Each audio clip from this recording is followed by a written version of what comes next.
Hi, I'm Emilio. I'm a program manager at Google. Right now, lots of people are looking for ways to learn new job skills. That's why we created Google Career Certificates, an online training program for fast-growing fields like IT support, project management, data analytics, user experience design, and more. You don't need any prior experience, and you can be job ready in about 6 months. So put your skills to work. Go to grow.google/certificates. Good morning. Today is Sunday, July 4th. Happy holiday weekend for those celebrating in the U.S. You're listening to Seeking Alpha, the leader in market news and analysis. I'm Rena Sherbel, and this is Stocks to Watch, Wall Street Breakfast's weekend edition.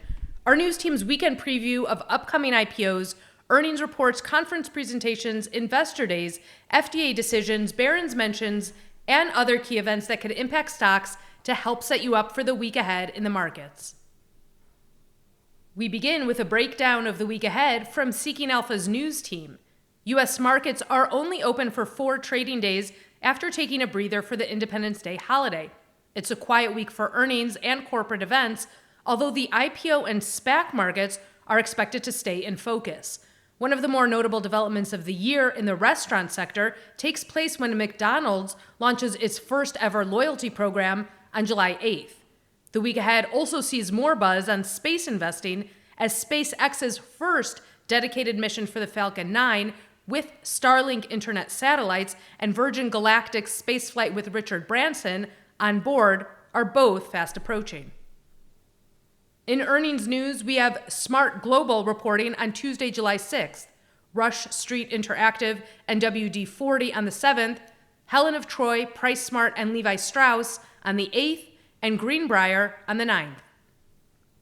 In IPO news, no IPOs are expected to price during the holiday-shortened week. A rush of quiet period expirations on July 6th will keep analysts busy.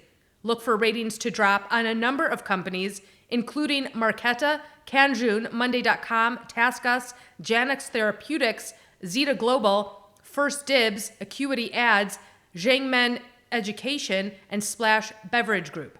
IPO lockup periods expire on Cullinan Oncology and Gracell Biotech on July 7th. Investors are also watching for more information on the Robinhood Markets IPO.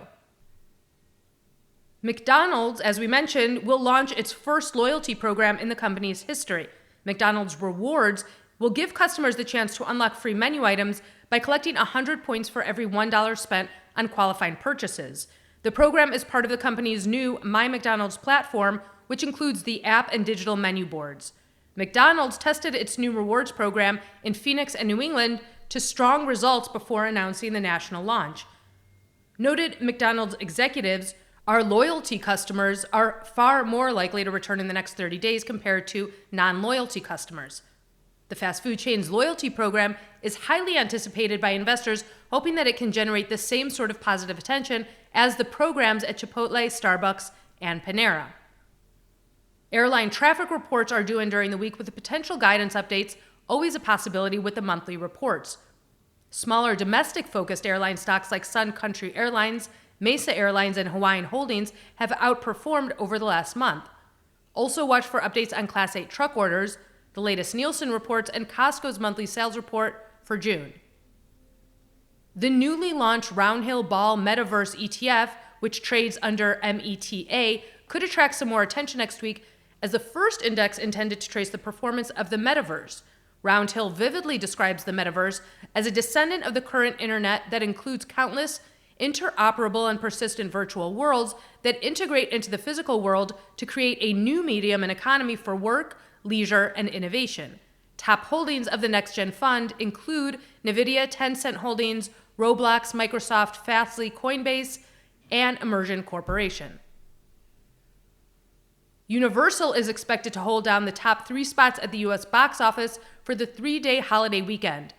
If F9 at $28 million, Boss Baby Family Business at $15 million, and The Forever Purge at $10 million meet expectations, Universal will be the first studio to have the top 3 movies since Sony pulled it off in 2005. This week in Barron's mentions, the stocks and themes that are drawing attention in Barron's weekly edition. The case to buy European stocks is the subject of the cover story this week. A reopening economy, supportive fiscal policies, and relatively cheap stocks are noted to make Europe an ideal destination for investors. European airline stocks like International Consolidated Airlines Group, Ryanair Holdings, and Wizz Air are called interesting long-term bets. Meanwhile, the overall bounce in the economy is seen benefiting companies like BAE Systems, BNP Paribas, Booking Holdings, ING Group, and Irish Continental Group. This week, in our single stock focus, we're covering Micron Technology with Sunil Shah. The stock closed the week at over $82. Shah begins here. Micron released their Q3 F21 quarter results after market close last night that were received with skepticism by the market. In my opinion, the results were outstanding in virtually every aspect. Alas, given fears expressed by Wall Street analysts during the conference call, Micron closed down by 2.2% on 5.7 million shares in the after-hours market. This article is a short but necessary rebuttal of Wall Street's interpretation of yesterday's results. First, the detail on the May quarter results disclosed. Revenue of $7.42 billion versus $6.24 billion for the prior quarter and $5.44 billion for the same period last year. Operating margin for the quarter jumped to 31.9% from the previous February quarter of 20.2% and the prior fiscal year of 18%. This demonstrated the outstanding operating leverage inherent in the business.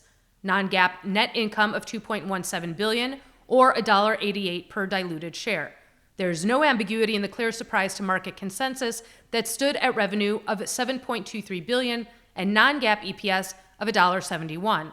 The surprise of 10% on earnings for the quarter is a reflection of the operating leverage inherent in rising average selling prices of both DRAM and NAND. From the earnings prepared remarks, Micron is confident that digital's demand from a more diverse range of end markets will continue to provide a tailwind to operating margins via higher bit volumes and a continued ascent in ASPs. Shah continues here. A snapshot of current street consensus shows the surprise particularly on revenue, a raise of $300 million for the quarter. So why the negative reaction in share price? The negative reaction of the market may be attributed to two causes. A misunderstanding of the comment, digital memory supply chains are going from a just-in-time to just-in-case configuration, and a raising of the capital expenditure forecast by Micron. Shah concludes here. The possible negative interpretation is that analysts jumped on the fact that Micron's customers may now be adding inventory to create a buffer, and hence leads to more uncertainty in orders as there is a new customer inventory that adds to the supply as the industry is moving from just-in-time to just-in-case inventory. But this is entirely rational for the industry, having been stalled, say, in an assembly of a vehicle due to the shortage of a $4 microcontroller. The concern expressed by analysts is totally misplaced. Overall, Seeking Alpha authors skew bullish on Micron with 5 very bullish, 5 bullish, 1 neutral, and 1 bearish. That concludes this week's Stocks to Watch. Thank you for listening. For the best investment analysis and news on the web, go to seekingalpha.com. To get Wall Street Breakfast and Stocks to Watch on your phone for your morning commute, subscribe to our podcast on Google Play, Apple Podcasts, SoundCloud, or Stitcher. You can sign up for our other podcasts, the Cannabis Investing Podcast, Alpha Trader, and Let's Talk ETFs on those platforms as well. Have a wonderful week.